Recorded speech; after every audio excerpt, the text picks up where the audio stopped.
degradasi ilmu. Karena kadang orang tidak punya ilmu tapi beramal. Ya, karena itulah penting sekali untuk berilmu. Karena itulah di pengajian-pengajian kita selalu ada kajian, ya, ada mempelajari landasannya Al-Quran Sunnahnya, kajian tasdih untuk melandasi gerak langkah kita, amaliyah kita supaya lurus begitu. Di dalam kalau kita puasa misalnya, ya, puasa itu kan la'alakum tatakun, ya, untuk bertakwa. Tetapi ada ibadah yang tidak seperti itu. Apa Bu, Pak? Ibadah yang modalnya harus takwa. Apa tuh? Sekarang lagi di Mekah ini, haji. Jawadakallahu takwa. Jadi orang haji itu bekalnya harus takwa dulu. Ya, kalau enggak nanti di sana dodolan, selfie dan sebagainya. Ya, haji itu bekalnya adalah takwa dulu.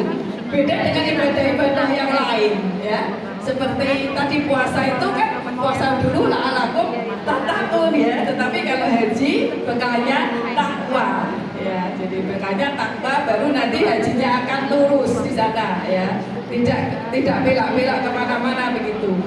Yang kedua, bahwa setelah nanti ilmu, kemudian niat, ya. Niat yang lurus, ya.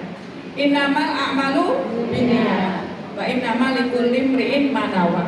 Jadi niat kita itu apa, itu harus diluruskan.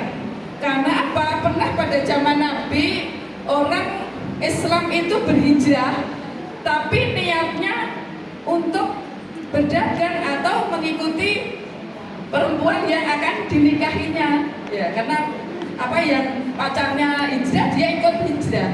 Kalau demikian maka dia hanya mendapatkan apa yang diniatkannya, tidak mendapatkan ridho Allah. Nah, ini penting sekali, ya, dalam melandasi amal kita. Niat itu harus diluruskan, ya.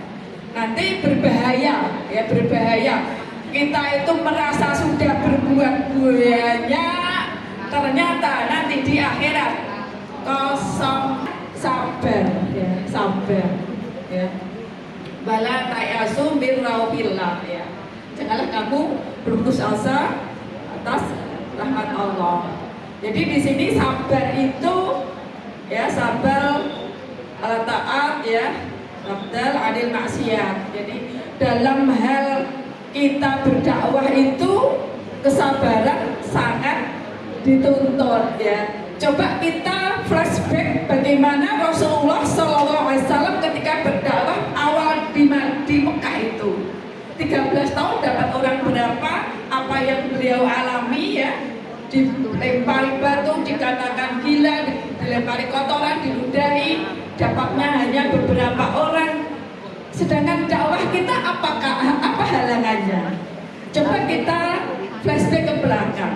Kalau kita mau memikirkan semacam itu, maka tentu halangan atau rintangan yang kita hadapi itu kecil dibandingkan dengan rintangan yang dihadapi oleh Rasulullah. Ya, untuk itulah maka ibu-ibu sekalian, monggo semuanya sabar, ya, sabar ketika kita mengadvokasi, mendampingi masyarakat, mengajak itu mudah, tapi mau atau tidak.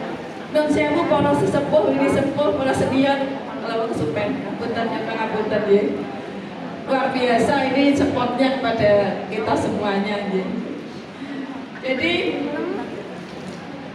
sabar, ya. Kalau kita berdakwah itu memerlukan modal sabar, ya. Dan sabar ini tidak ada batasnya. Sabar ada batasnya enggak ada, ya. Karena apa? La yukallifullahu nafsan illa wus'aha, laha kasabat wa 'alaiha maktasabat. Jadi Allah itu tidak akan mencoba kita atau memberi kesulitan kita itu kecuali sekemampuan kita. Itu yakin begitu, ya. Ketika Allah sudah membuka, nanti Allah akan membuka jalan, membuka kemudahan ketika memang kita sudah dianggap tidak mampu lagi mengatasi ujian atau rintangan itu. Ibu-ibu